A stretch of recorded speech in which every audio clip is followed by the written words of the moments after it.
Bienvenidas y bienvenidos al Arte de Juzgar. Gracias por seguirnos en Plataforma Electoral, el canal de televisión por internet del Tribunal Electoral del Poder Judicial de la Federación. Soy Rodrigo Moreno Trujillo, magistrado del Tribunal Electoral del Estado de Jalisco. Hoy tenemos el privilegio de que el Arte de Juzgar se lleve a cabo en la máxima casa de estudios de nuestro país, en la UNAM, en la Facultad de Ciencias Políticas y Sociales, para conversar con un intelectual, politólogo, escritor y conocedor de la justicia electoral y la democracia. Hoy con nosotros, José Woldenberg. Acompáñanos, por favor.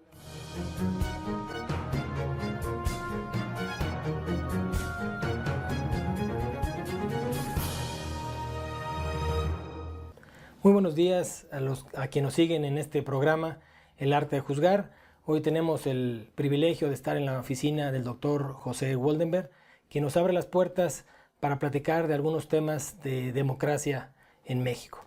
Y bueno, doctor, quisiera comenzar platicando con usted el tema. He visto que tiene un libro publicado, Grandes Problemas, la Democracia como Problema, un ensayo. Y bueno, ya que nos hemos dado la tarea de revisarlo y observarlo detenidamente, quisiera que usted nos platicara por qué considera usted que la democracia hoy en día se considera un problema. Bueno, primero que nada, gracias por la invitación. Me da mucho gusto estar con ustedes. Este es un libro de una colección que se llama Los Grandes Problemas, que es una colección que edita el Colegio de México y la Universidad Nacional Autónoma de México de manera conjunta. Entonces, la idea de este ensayo en particular es la siguiente. Durante muchos años en México pensamos a la democracia como la llave que iba a solucionarnos los problemas. Y es cierto, la democracia nos ayuda a resolver muchos temas, por ejemplo, el de la convivencia y competencia de la pluralidad política, nos ayuda también a expandir las libertades, nos ayuda a fortalecer la división de poderes, ha generado fenómenos de alternancia. Hoy los titulares del Ejecutivo en muchos estados y el titular del Ejecutivo a nivel federal tiene que convivir con otros poderes constitucionales más o menos equilibrados. Todo eso se ha logrado con la democracia. Pero también hubo una sobreventa de expectativas en relación a la democracia.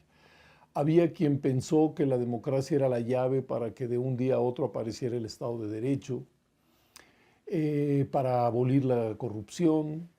Hubo incluso quien pensó que la democracia iba a ser una especie de acelerador del crecimiento económico, que a partir de ahí el mundo sería un mundo sin desigualdades, que podríamos abatir la pobreza. Y nos damos cuenta que no, que la democracia sirve para unas cosas y para otras no. Claro. Entonces, el libro lo que quiere es reflexionar sobre dos grandes asuntos. Uno, cómo un régimen de gobierno como el democrático hace más complicada la gestión de gobierno, precisamente por el equilibrio de fuerzas que habita el mundo de la representación. Y dos, cuáles son los problemas que rodean a la democracia, es decir, el caldo de cultivo en el que se desarrolla la democracia y que genera un malestar muy fuerte con los partidos, con los políticos, con los congresos, con los ejecutivos. Esos son los dos grandes campos que trata de abarcar este ensayo. Muy bien, doctor. Y bueno, es una reflexión que traemos el día de hoy. Usted como primer presidente del Consejo General del Instituto Federal Electoral, donde se construye la democracia, donde se camina hacia la democracia, donde se va consolidando la democracia en nuestro país, ¿cómo ve que ha pasado el tránsito de esa época de la democracia, cuando se comienza a consolidar con un Instituto Federal Electoral, hoy en día INE, a los días que hoy vivimos? ¿Cómo la percibe el tránsito que ha tenido? Bueno, primero, yo no fui el primer presidente del Consejo General del INE. El INE, cuando se funda en 1990, está presidido por los secretarios de Gobernación. De hecho, en el Consejo General del INE estaba el representante del Ejecutivo, que es el secretario de Gobernación, había representantes del Legislativo, de los partidos políticos y consejeros magistrados. A mí me tocó ser el primer presidente del Consejo General del INE en 1996 que no era secretario de Gobernación, claro, porque la reforma política de ese año lo que había hecho era precisamente excluir al Poder Ejecutivo de la organización de las elecciones. Entonces, ese fue el consejo. Yo creo que ha cambiado mucho el ambiente de entonces a ahora. Yo creo que el instituto, las tareas que tiene encomendadas de organización, de credencialización, de capacitación, todo lo que tiene que ver con los programas de resultados electorales preliminares, los conteos rápidos, todas esas rutinas yo creo que el instituto cada vez las hace mejor. Sin embargo, al instituto cada vez se le han cargado más labores y se le ha ido convirtiendo en un juez sin serlo. ¿Qué quiero decir? Cuando el Instituto hoy Nacional Electoral realiza las tareas de organización o las de capacitación, es relativamente sencillo que el instituto y los partidos se alineen del mismo lado.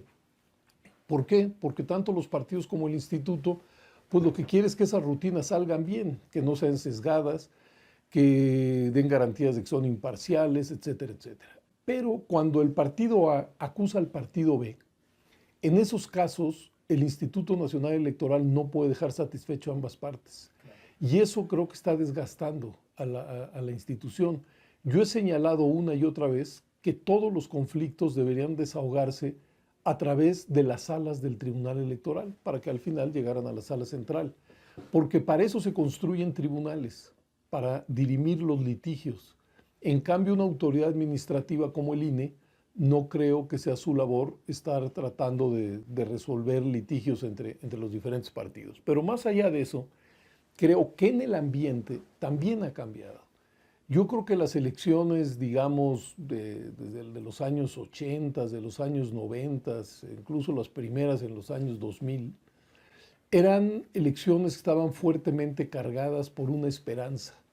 Es decir, había las principales corrientes del país querían dirimir sus diferencias en el ámbito electoral, sabían que esa era la fórmula pacífica y participativa para decidir quiénes deberían de gobernar y quiénes deberían de legislar.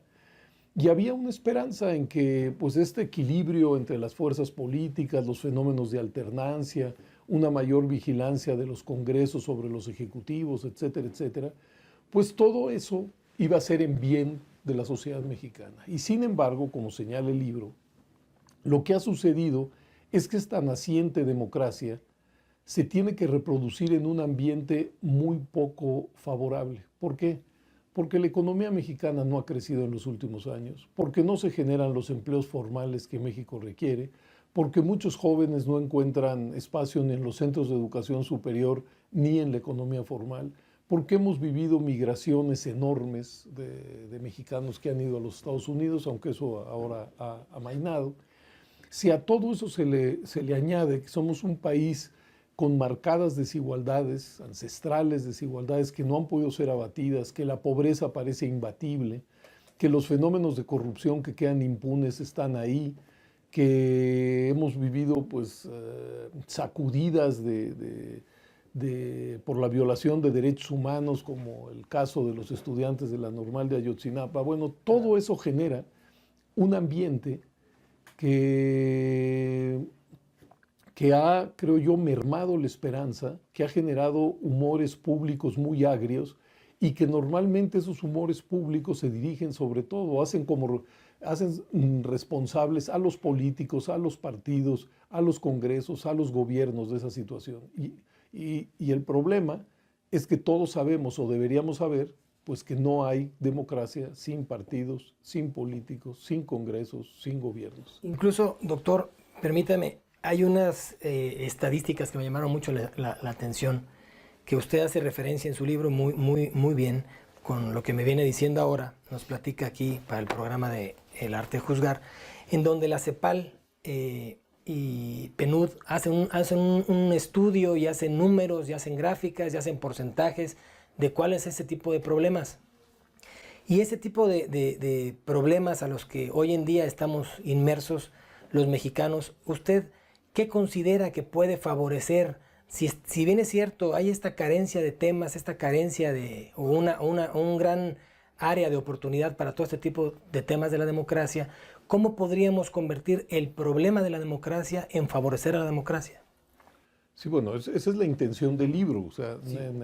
Lo que señala el libro es que aquellos que deseamos asentar las rutinas democráticas, tenemos que pensarla no solamente como solución y como problema, sino también como problema, y pensar en los problemas que lo rodean y la desgastan. Usted acaba de mencionar al PNUD y a la CEPAL. El Programa de Naciones Unidas para el Desarrollo, desde el año 2005, puso sobre la mesa su preocupación de que el triángulo que coexiste en América Latina, que es desigualdad socioeconómica, pobreza y democracia, era un triángulo que hacía muy difícil la reproducción armónica de la democracia. Era el momento en que todo mundo en América Latina festinaba que el continente se había vuelto un continente básicamente democrático. Es decir, las juntas militares habían desaparecido, los autoritarismos también, y existían sistemas plurales de partidos, elecciones, fenómenos de alternancia.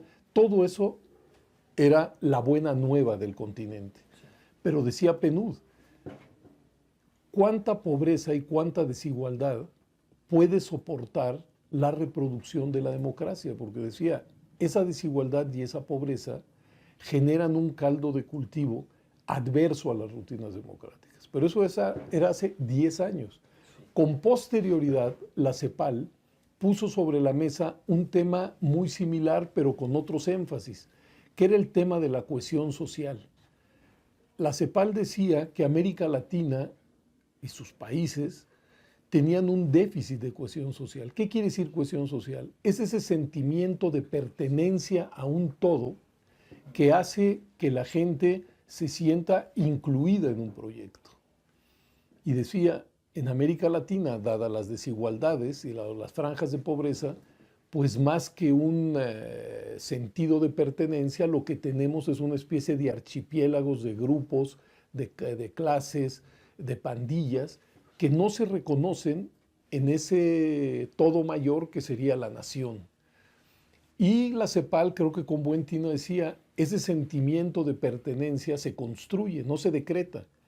¿Cómo se construye? Pues con políticas de educación, con políticas de salud, con políticas de vivienda, es decir, con políticas que traten de generar ciudadanos capaces de apropiarse de sus derechos, ejercer sus libertades y ser responsables también de sus actos.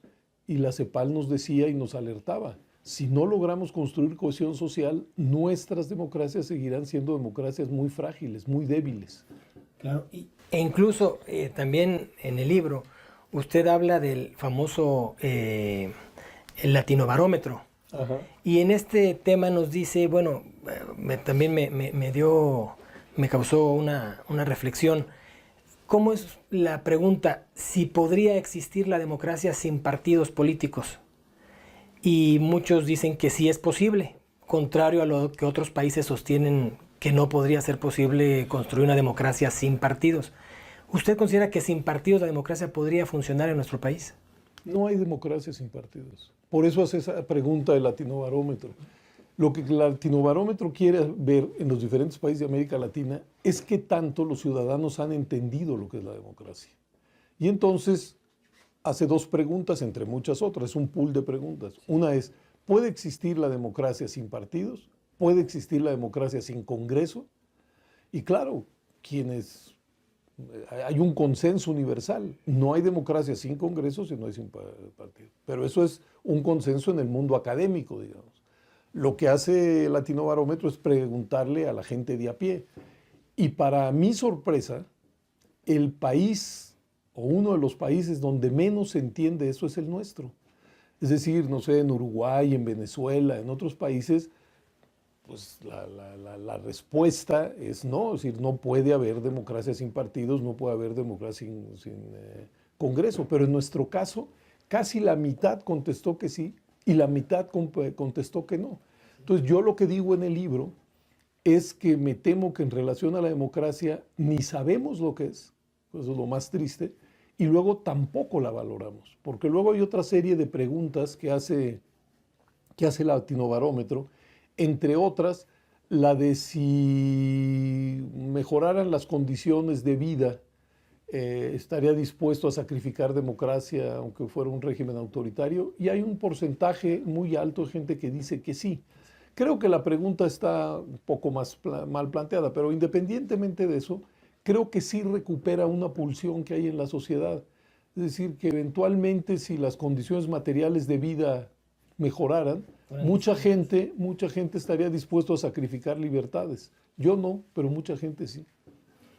Oiga, doctor, y bueno, entonces con este tema, por ejemplo, las últimas reformas o las recientes reformas al sistema electoral, usted en la plática tocaba el tema de quitar al INE hoy en día las facultades de juzgar, que esas se fueran a las salas del tribunal, a la sala superior del Tribunal Electoral del Poder Judicial de la Federación, a las salas regionales y pues obviamente a los tribunales electorales en las entidades federativas, de acuerdo a su competencia. Por ejemplo, tenemos un tema del régimen sancionador especial, que hoy en día ha traído a los tribunales de cabeza por los tiempos y por la materia de lo que se resuelve. ¿Usted considera que no es sano entonces esa práctica que se instruye en los institutos electorales y se tiene que juzgar en los tribunales? Yo creo que debería ir directamente a los tribunales. De hecho ya en la última reforma, para el procedimiento especial sancionador, el Instituto Nacional Electoral actúa como una especie de ministerio público y quien resuelve es el tribunal. Eso no era así. No era así. Antes de la reforma, el INE instruía, resolvía y su resolución, como todas, podía ser impugnada ante el tribunal. Ahora no, ahora es el tribunal el que decide. El que resuelve. Sin embargo, dentro de todo el procedimiento existe la posibilidad de tomar medidas precautorias y bajar del aire, por ejemplo, algún spot que se considere que es calumnioso. Bueno, en ese eslabón, otra vez es el INE el que tiene esa facultad, ¿no? El de tomar esa medida precautoria y bajar del aire. Yo digo que eso está mal diseñado, que si un partido acusa, si el partido A acusa a B, o si B acusa a donde deberían de ir es a los tribunales, porque para eso se crean los tribunales, para resolver conflictos. Y el INE, hay que recordarlo, parece necesario, es una autoridad administrativa, no es un tribunal, con un agravante. En la rueda donde se sientan los consejeros están también presentes los partidos políticos y los representantes de los grupos parlamentarios, que en este tipo de litigios son parte del litigio. Es decir, normalmente es un partido quien acusa al otro. Entonces están ahí sentados en la mesa. Eso hace también más difícil el procesamiento. Entonces creo que lo óptimo sería que fueran directamente a las autoridades jurisdiccionales, es decir, al tribunal. Eso descargaría a la autoridad administrativa de ese tipo de labores. Creo además que evitaríamos conflictos entre los partidos y la autoridad administrativa y algo que también habría que evitar y que se está dando, que es este roce entre la autoridad administrativa y los tribunales. Doctor, entonces, si vemos que hoy en día se ha mezclado lo que es la autoridad administrativa electoral, la que organiza las elecciones en nuestro país, y por otro lado, la autoridad jurisdiccional electoral, los tribunales, entonces podríamos ver o podríamos considerar que puede existir, que hay justicia sin democracia, o que hay democracia, o la democracia impacta en la justicia electoral, o cómo podría impactarse, o o son entes independientes o se podrían leer de manera independiente la justicia electoral con la democracia? No. O sea, a ver, en materia democrática en México, los tribunales son una creación relativamente novedosa. El primer tribunal se creó en 1986, el Tribunal de lo Contencioso Electoral, que era un tribunal que tenía muy escasas facultades. ¿Por qué? Porque seguían existiendo los colegios electorales. Entonces, ese fue un tribunal que duró muy poco. Además, inmediatamente se dieron las elecciones de 1988 y prácticamente todo el sistema electoral construido hasta entonces sucumbió, ¿no?, ante unas elecciones realmente competidas. Y entonces se creó aquel tribunal que también era administrativo, el famoso TRIFE, el Tribunal Federal Electoral. Pero en muy pocos años, pues México construyó una justicia electoral cabal. El Tribunal Electoral del Poder Judicial de la Federación no solamente forma parte del Poder Judicial, sino que es un tribunal con capacidades para decidir todo en materia electoral. Es decir, los viejos colegios electorales que todavía, por ejemplo, calificaron la elección del presidente en 1994, es decir, antier en términos históricos, hace 21 años, esos ya no existen. Y hoy los tribunales, en buena hora, son los que tienen la última palabra siempre que hay un litigio. ¿Por qué? Porque sería una ingenuidad pensar que en una materia como la electoral no va a haber confrontaciones, no va a haber litigios, no va a haber enfrentamientos. Nadie en su sano juicio puede intentar evitar los conflictos. Lo que el Estado debe construir es una vía para desahogarlos. Y esa es precisamente la vía jurisdiccional. Entonces, creo que la experiencia en México ha sido satisfactoria. Es decir, tenemos una experiencia breve en términos históricos de lo que han sido los tribunales en materia electoral, pero creo que ha sido una experiencia muy productiva. Lo que hay que hacer, digo yo, es afinar los asuntos. Entonces, para usted, doctor, si hacemos una retrospectiva a los colegios electorales, el TRICOEL, el TRIFE y posteriormente con la reforma de 1996 al Tribunal Electoral del Poder Judicial de la Federación, usted concentraría todas esas facultades de juzgar asuntos electorales, de conflictos y controversias electorales en el tribunal y reduciría únicamente al Instituto Nacional Electoral hoy en día la organización simplemente de las elecciones. Exactamente. Porque creo que eso está en el código genético de ambas instituciones. Es decir, el IFE primero y el INE después realmente se construyó para organizar elecciones, no para ser un juez. Y los tribunales, por el contrario, fueron pensados, diseñados y fortalecidos precisamente para desahogar conflictos, para desahogar controversias. Entonces, es casi volver a la idea original. El INE y los institutos locales, o llamados soples, esos se van a dedicar a organizar las elecciones. Todos los conflictos y todas las resoluciones de estas autoridades que no le gusten a los partidos pueden ser recurridas ante los tribunales, tanto locales como el Tribunal Federal Electoral, ¿no?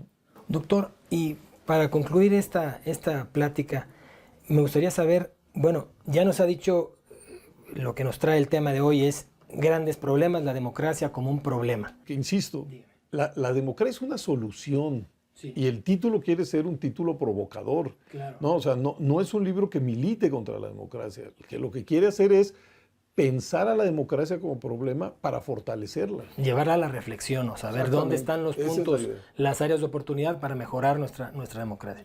Entonces, si la democracia tiene tantos asegúnes, o sea, por una parte tiene unos pros, por otros contras, y hay que fortalecerla para consolidar la democracia en nuestro país, entonces al final del camino me parecería que la democracia es un arte. O sea, es un arte no, tener... la democracia es un régimen de gobierno. Sí. Y sobre eso hay mucha confusión. Es un régimen de gobierno sobre todo cuando se le piensa en contraste. Si uno piensa en los regímenes autoritarios, si uno piensa en los regímenes dictatoriales, si uno piensa en los regímenes totalitarios, entonces uno puede ver con mayor claridad qué es la democracia. ¿Qué es la democracia? La democracia es un sistema de gobierno que permite la expresión, la recreación, la convivencia y la competencia pacífica e institucional de la diversidad política de un país. Eso es lo que permite la democracia. A diferencia de todos los sistemas autoritarios, dictatoriales o totalitarios que creen que existe una sola, digamos, ideología política virtuosa, un solo sujeto virtuoso, un solo partido virtuoso. Y por eso todos los autoritarismos los que intentan es erradicar y persiguen a todos y cada una de las organizaciones que no comulguen con sus postulados, con sus propuestas, con sus programas. Entonces, creo que el sistema de gobierno que mejor se adapta a la modernidad es precisamente el sistema democrático, que parte de una idea muy elemental, pero que a mucha gente no comparte, por desgracia. Y es que la sociedad no es un monolito. La sociedad es, digamos, es una comunidad donde palpitan y existen credos distintos, intereses distintos, ideologías diferentes, sensibilidades distintas, y que todas ellas son legítimas y merecen la oportunidad de expresarse y de poder competir para ver quién gobierna y quién legisla, ¿no? Esa es la idea democrática. Claro que sí, doctor. Pues es un gusto platicar con usted, doctor José Woldenberg. Y pues bueno, para el programa nos hiciera favor de obsequiarnos una dedicatoria de su libro. Pues muchas gracias. Muchas gracias a ustedes por la invitación. Ha sido muy, para mí, un honor estar con ustedes y pues pondré algunas palabras para su programa. Muchas gracias, doctor. Y bueno, para quienes nos siguen en nuestro programa, en plataforma electoral del Tribunal Electoral del Poder Judicial de la Federación, vamos a agradecer al doctor José Woldenberg su plática, sus consejos y las reflexiones que nos hace sobre el tema de la democracia. Muchas gracias, doctor. Gracias a ustedes, de veras. ¿Nos podría hacer favor de leer lo que nos dedica? Para el arte de juzgar, gracias. Los mejores deseos y larga vida al programa. José Woldenberg. Muchas gracias, doctor. Gracias. Muy amable. Bueno, pues para quienes nos siguen en estas transmisiones del Tribunal Electoral del Poder Judicial de la Federación, fue un gusto estar con ustedes y con el doctor José Woldenberg. Hasta la próxima. Muchas gracias.